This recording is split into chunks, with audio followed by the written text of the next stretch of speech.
With Cincinnati Reds superstar Elly De La Cruz riding the struggle bus of late, are Matt and I recommending buying or selling on him? We've got the answer to that and much more on today's action-packed episode of Locked On Fantasy Baseball.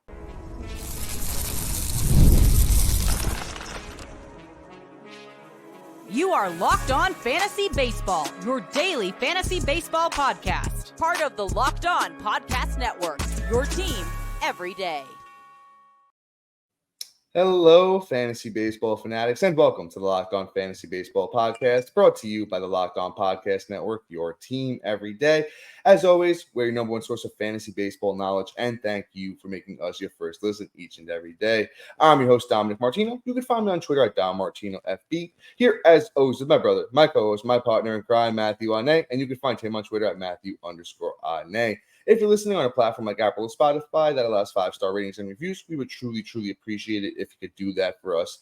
And if you're watching on YouTube, hit that little bell below, subscribe to the channel, and give notification every time we drop a new episode. Lastly, but most importantly to Matt and I, guys, join us on the Subtext platform.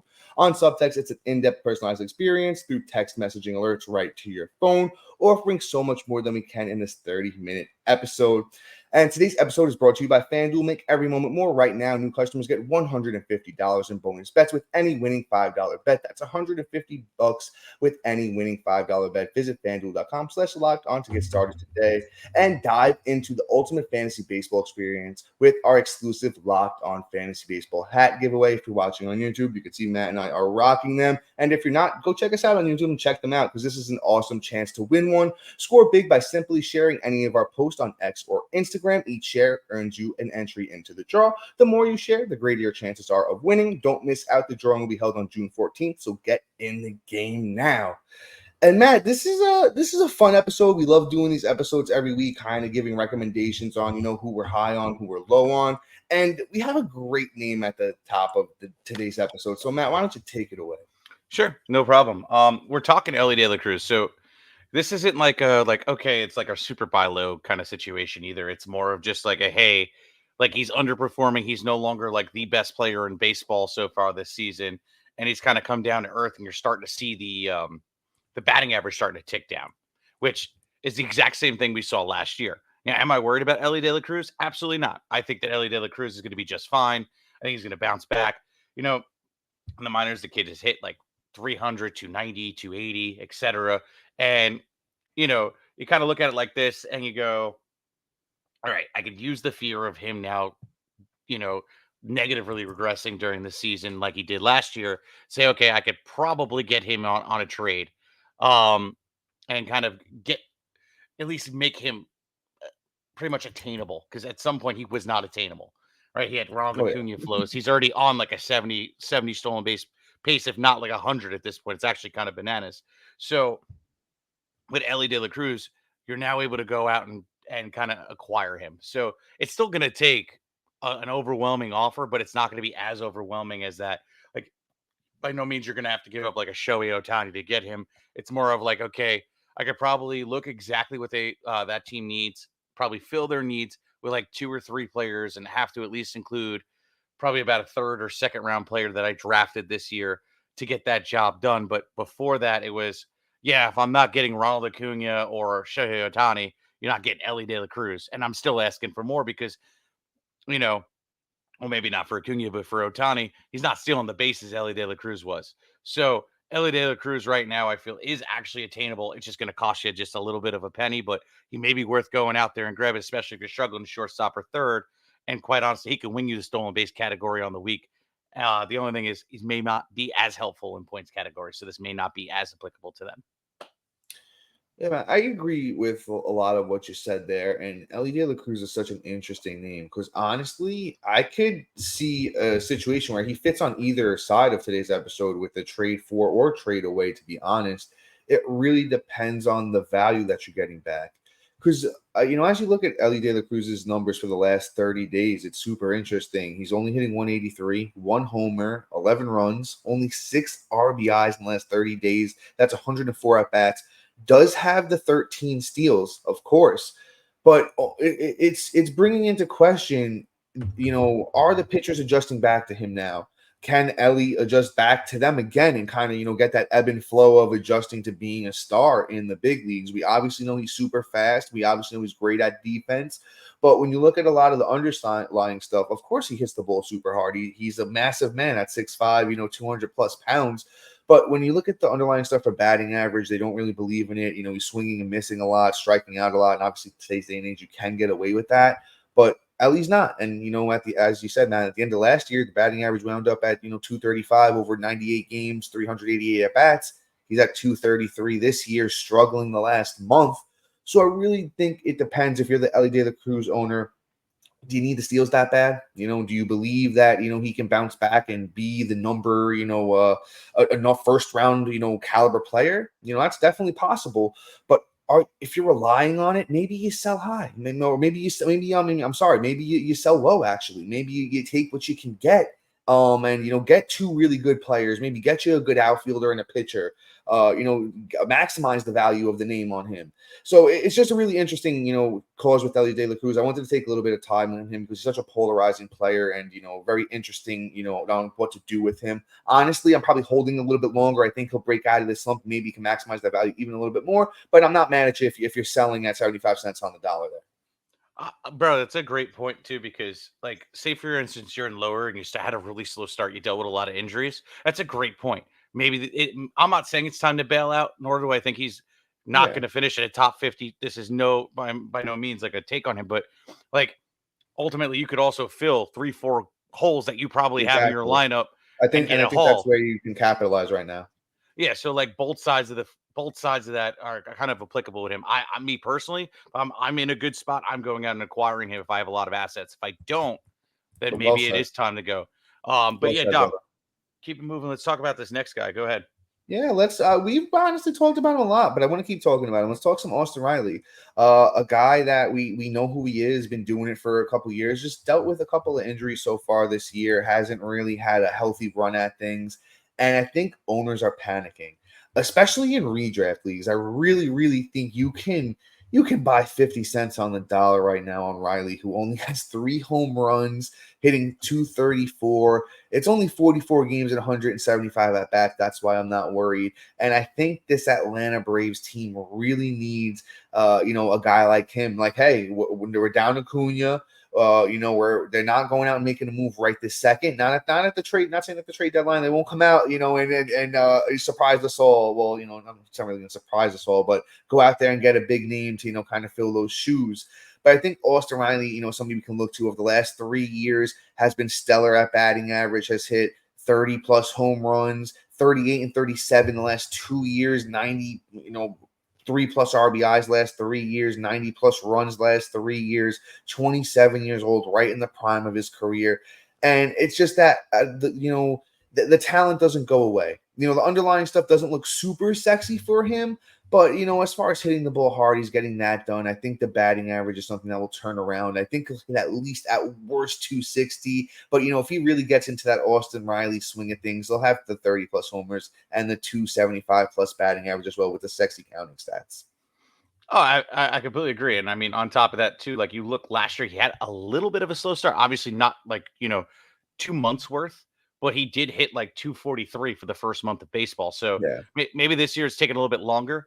But I think Austin Riley definitely is going to bounce back. I mean, you look at him and, he's not too far out of the norm in terms of strikeout to walk ratio. He is hitting the ball on a consistently hard. There we go, Matt. You got it out. Hard hit percentage about 48% of the time. Average exit velocity is 91. His bat speed is on par. He's barreling the ball pretty damn much all the time. There's there's a whole lot of things that just say, hey, there's a bounce back's coming. It's just a matter of when. I think Austin Riley is probably a streak away from just returning to norm. So trying to acquire him now. And let's just keep going here. But before we move on, and normally I'd try and sneak another guy in, but I want to talk about this ad. And on the way back, we got guys like Adolis, what to do with him, what to do with Kevin Gausman, Doval, and so much more. So please stick around. We'll be back right after this. Game Time is an authorized ticket marketplace of the NBA, which makes getting playoff tickets even faster and easier. Guys, especially with the finals going on, those Celtics and Mavericks, are going to have a great showdown, so you're going to want to make sure you use Game Time. Prices on the Game Time app actually go down the closer it gets to tip-off with killer last-minute deals, all-in prices, views from your seats, and their lowest price guarantee. Game Time takes the guesswork out of buying NBA tickets. With their last-minute deals, you can save up to 60% off buying last minute for sports, concerts, comedy, and theater near you. With their flash deals, you save even more with exclusive in-app select seats ahead of the game or event. With their zone deals, you save even more when you choose a section and let Game Time choose the seats. With their all-in pricing, toggling this feature shows the total upfront with no surprise fees at checkout. You get seat views, a panoramic view from your seat in the app before you buy. Guys, that's absolutely wonderful. That's one of my favorite features on Game Time. The lowest price guarantee or Game Time credit you 110% the difference.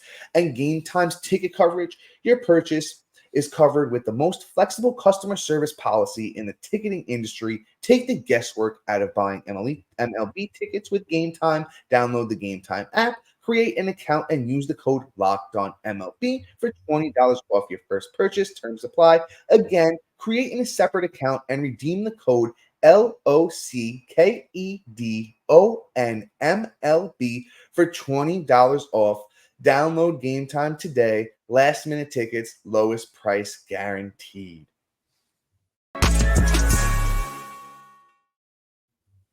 Are you watching Fox Sports or ESPN on your TV all day? Have to turn down the volume with all that shouting? Make the switch to Locked On Sports today, a free 24/7 sports streaming channel programmed for your everyday to bring you the biggest stories without all that screaming. Locked On Sports Today brings you can't-miss analysis, opinions, and news, streaming 24/7 on the YouTube or the free Amazon Fire TV channels app.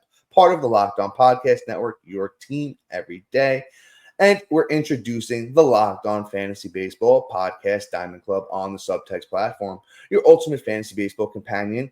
As this season continues to unfold, you can rely on us for dynamic content, get real-time alerts right to your phone, including waiver wire rankings, instant call notifications, injury reactions, and a whole lot more. Stay ahead of your fantasy baseball league by joining the Diamond Club on Subtext, where the path to your victories begin. Subscribe now and elevate your fantasy baseball to a new level. Whew. And as always, my brother, that is a lot of talking for one person, as you know. And we got a lot of games left to cover, so I'm going to let you hop right back on in here, brother. Thank you. Let's talk Adolis Garcia. Right now having pretty much a down year, unfortunately. On the season, 30 runs, 13 bombs, 40 ribs, four stolen bases, batting .231. Even over the last month has been pretty ugly. 11 runs, 5 home runs, 13 ribs, 0 stolen bases, batting .158. Now, counting stats, I'm not super disappointed in. It's more of just like the batting average, and obviously, I'd like to see a little bit more runs and ribbies out of him just based off of the team that he's on. With Seager hitting the ball the way he is, with Simeon just always being consistent. And, I would think that Adolis Garcias would go in hand with those things, but he's not getting on base enough. He's not doing enough. But you also look at like the underlying stats right now, and you're just like, okay, his ex-WOB is down. His ex-batting average is about 225, where he's batting like a 231. So there's even more downward turn that's almost kind of coming. But things he's doing right. His slug is looking good. His average exit velocity is at 91.3 miles per hour. That's elite. That's higher than Luis Robert. He's barreling the ball pretty consistently. He's hitting the ball hard. He's even getting the sweet spot decently enough. Now, he's chasing, but he's always a guy that strikes out. So with Adolis Garcia, I'm going to go out and try and acquire him. He was like a 3rd or 4th round pick this year in 12-man leagues, and I feel like you need to go out there and try and see what you could do. He's not going to be as expensive as he normally is. Outfield is pretty much like ugly this year entirely. And you know what? You might be able to give away a guy that is performing now that obviously you don't feel that is going to be like a long-term thing, and slide him in there, see if the person is in a situation where they can't wait, take advantage of it, and go out and acquire Adolis. I can't name names off the top of my head because it's all team specific. To give up an outfielder of that caliber, it's going to be a little bit more on the difficult side. But at the same time, if you have a piece that fits and you're able to get the job done, I would definitely go out there and try and acquire Adolis like immediately. Yeah, Adolis is a guy that gets hot in bunches. He's never going to have a year where he hits like 270 in batting average. That's just not the game that he plays. You're going to see that power come. He's going to have that 30 plus homers, hopefully 35 plus. I mean, the RBIs aren't horrible. He's still in the top 15 when it comes to that. So he's still at least driving a couple runs across the plate. He's doing at least that for you. But I think you really can go out there and pay 75 cents on the dollar, 60 cents on the dollar for a guy like this at the moment. I know outfield has been a tough position, but owners probably getting fed up. They were expecting a little bit more from him. And I really think he's on a stretch where he's going to get red hot. He's still hitting fourth in that Texas Rangers line, a very good baseball team. He went 2 for 5 on June 2nd with the homer, 2 RBIs, 1 for 4 on the 3rd. Gets Detroit and San Fran over the next couple of games. Besides Skubal, I'm not really worried about anyone in Detroit. And then in San Fran, you got Logan Webb, who's been, not stellar, but solid. Other than that, really, just I'm not really worried about too many guys on those teams as far as pitching goes. I think he's going to turn around. They're at home for those games as well. So go out and acquire Adolis Garcia while you still can. Once again, not going to be a world beater as far as batting average, but definitely get you some RBIs, chips in some steals. Big power when it comes to him. Let's move on to some pitching now that I definitely think is an opportunity to buy low on. Let's talk some Kevin Gausman. Kevin Gausman just had a really bad game, and this is where opportunities open up to buy low. Pitched 6.1 innings, still gave you the length, but got absolutely obliterated. Only had 3 strikeouts. Gave up 6 earned runs. Just really hasn't looked himself so far this year. A high whip is something that, Gausman actually, has been known for a little bit. So I'm not expecting wonders in the whip department, but he can definitely suppress runs better than this. I think his next start's going to be against Oakland. You might want to go out there and try and buy low before that start. And he's not even over that K per 9. And he's a big strikeout machine. The last 2 starts, only 3 strikeouts each. Even against the White Sox, only 3 strikeouts on May 28th for Kevin Gausman is once again who we're talking about here. If you can go out there and buy a guy like this who is easily a top 10 pitcher going into the year, I know there's a lot of pitchers overperforming right now, and I think that's going to balance out. If you picked up a couple guys off the waiver wire that are overperforming, or some guys you got at the end of your draft, last couple of picks, you package a guy like that with an extra bat you might have, and you go out there and getting Kevin Gausman, who's known to be fantastic, has had a long career of being successful. I think I'm doing that every chance I get. Yeah. No, I mean, everything you said is pretty great. Obviously, he carries some risk because he came into the season injured and whatnot. And it could be also the driving force behind him not having such a great season right now. I mean, you look at how Nestor performed, how who else came back from a shoulder injury at some point last year? Rodon. They both had bad seasons last year when they were healthy, and it could just be that this may linger. Now, Gausman may come back from the All-Star break and be super awesome, but like if you could pay pennies on the dollar for him, I probably will go out and take the shot on him, but I don't know who's going to be willing to give up that kind of that much unless they're super desperate. Like a guy that's not on our list today, and this would be the only one I probably do it for is trade Blanco now. For him, that might be a great one, just based off of the fact that yes, he still went out there and pitched well even after he got caught with the sticky stuff, but you still don't know the process of it. You know, it's just one of those things where like, hey, maybe that was the driving force. Maybe he was just good enough that game. But ultimately, I would maybe float that out there, and then I would be happy with Kevin Gausman blowing up on my starting lineup versus Blanco blowing up on my starting lineup at the end of the day. So is what it is. But all right. I don't have time to sneak this guy in either. So what I will say is this, guys, I have Doval, our last, buy low kind of guy. And then we have a bunch of sell high guys that I think everybody's going to want to be on top of and know what to do with. So we'll be back right after this. And it's a winner takes all in the NBA and NHL. And FanDuel is giving you a shot to bring home the win of your own. Right now, new customers get $150 in bonus bets with any winning $5 bet. That's $150 to bet on spreads, money lines, player props, parlays, over and unders, betting against your team's rival, making any game, pretty much interesting. And if you really want a great bet to go on, always choose for even amount of hits, break even. They always give you great odds. It's usually about plus 850.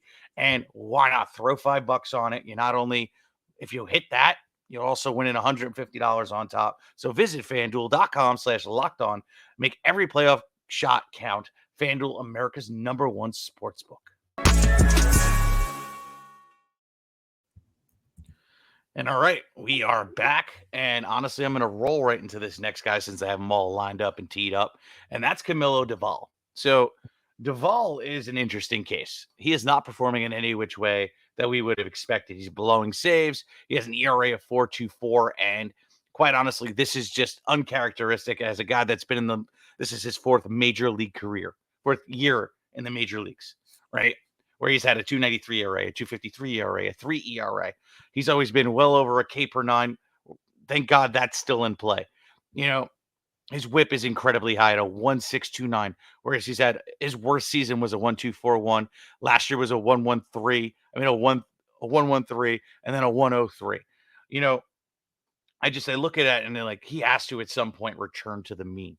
So if you're down on your luck in, saves and whatnot, Camilo Doval can be a nice little buy. Now, the only thing that is a little bit risky with this is, hey, he does come with the same treatment as Edwin Diaz, where they may want to rest him. There may be something going on. They move him back more into like a setup role to get his stuff right, and then move him back into the high leverage situations. And Edwin Diaz still has not returned to that role. So, and it's been about 2 weeks. So that it does come with a risk, but I still am willing to take the shot because having Camilo Doval and that kind of talent and that track record over a guy that you picked up off the waiver wire, I pick Doval every single day.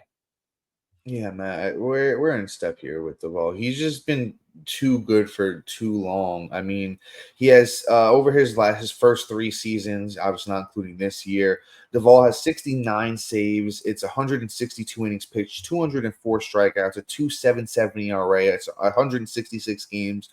106, 116 whip, 297 FIP. We know who this guy is. He has great stuff. I know the pitches haven't been great this year. He hasn't seen much success at all, but he's shown the track record and he's good enough to turn it around.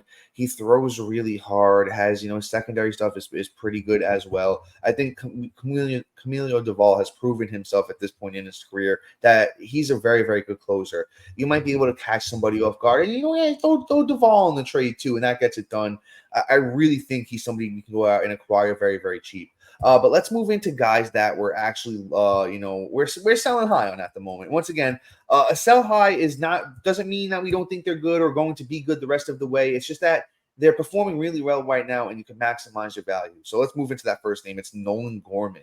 Nolan Gorman has been a house on fire, doing his best Christopher Morel impression from last year, hitting home runs left and right. Since May 28th, Gorman has 5 home runs, including a 2 home run game on June 3rd. Just been absolutely dominant. I don't see how he keeps this up, especially the batting average, right? Gorman has been a guy that we know who he is throughout his career. I don't think he's going to have a breakout season and magically find a way to add batting average into his repertoire. So I think we capitalize on the value. We sell high. I think he could still have a great season. I still think he can hit 35 plus home runs and hit 220, 230 the rest of the way. But excuse me, folks. But he's not going to keep it up at this pace. Even think of Adolis Garcia, right? Somebody who's struggling right now. Nolan Gorman will hit that phase too because he's not a 290 hitter. He's not even a 280 hitter. He's not even a 270 hitter. So when it comes to that, with baseball, you hit the ball 3 out of 10 times, you're one of the best in the world. You hit the ball 2 out of 10 times, you're mediocre at best. So with Nolan Gorman, I don't think he is going to keep this up. I think we maximize the value. Go out there and, maybe not Adolis Garcia, but, you can go out there and get you an Austin Riley, who maybe not 1 for 1. Maybe you have to add something in as the Nolan Gorman owner there. But you can get an Austin Riley who we know can hit 280, has done it for 3 years straight, who has the same power that Nolan Gorman does, Austin Riley, who's on a better team than Nolan Gorman. So we know the runs and the RBIs are going to be better as well. So that's the kind of move I make when it comes to, just capitalizing on guys who are hot. And Nolan Gorman is somebody who I think can have a career year, who I think is going to be very good. But I'm selling on him for something that's a known asset in the Austin Riley's, even if I have to add in something else as well. Let's move on to this next name. Let's talk some David Fry. David Fry is somebody who, we haven't really spoken about much on this podcast. Been absolutely excelling for the Cleveland Guardians this year, hitting 355 with 27 runs, 8 homers, 27 RBIs, and 4 steals. So here's the way I want to phrase this one, right? If you have David Fry and he's your only catcher at the moment and he's excelling, you're really not moving on from him, right? But if you were somebody who picked him up off the waiver wire and you have yourself a good catcher at the moment and you want to go and acquire, something else in another area of your week, even though David Fry does have first base and outfield eligibility on Yahoo, not somebody that has a crazy prospect pedigree, not somebody who even has a really good track record in the minors, even though last year in 2023, he did play well, but it was only 29 games. And I'm not buying a 28-year-old breakout from David Fry. I don't think it's real. I don't think it's sticky. I think we can go and add David Fry once again to a deal. And this is the one where you add him in for the Elly De La Cruzes or the Kevin Gausmans and stuff like that, and say, you know what, I see you need some help at catcher as well. I got David Fry on my team. He's hitting 355, got power, got speed. And, you add him in as a chip in, and that's really how you capitalize this time of year, with guys like this that really aren't going to keep it going the rest of the way. And you get those trades done, and it's so much fun to trade in fantasy baseball. So make sure you're doing that. Let's move on to our next guy, and it's Brian. Woo! You got to do the woo when you talk about him. You got to throw that Ric Flair on there. I like Brian Wu, and I think Brian Wu is a very, very good starting pitcher. But he's not a 1.3 ERA and a 0.5 whip good starting pitcher, right? And he actually gets Oakland in his next start. So maybe we hold one more start. Maybe we hold Brian Wu for one more start, let him beat up on Oakland, and then we try and move on from him. Because, like I said, he's not this good. He could be good. He could even be like a 3.5 ERA, guy the rest of the way with a decent whip. Nowhere near K-9, though. He's not a strikeout guy. 27 innings, 18 strikeouts. So I think, once again, not like a star player, not somebody that somebody's going to, come saying, well, what do you want for Brian Wu? But he's a guy, you add him into a trade, a team that maybe looks for, a starting pitcher, wants to add him in, and you throw him in the trade.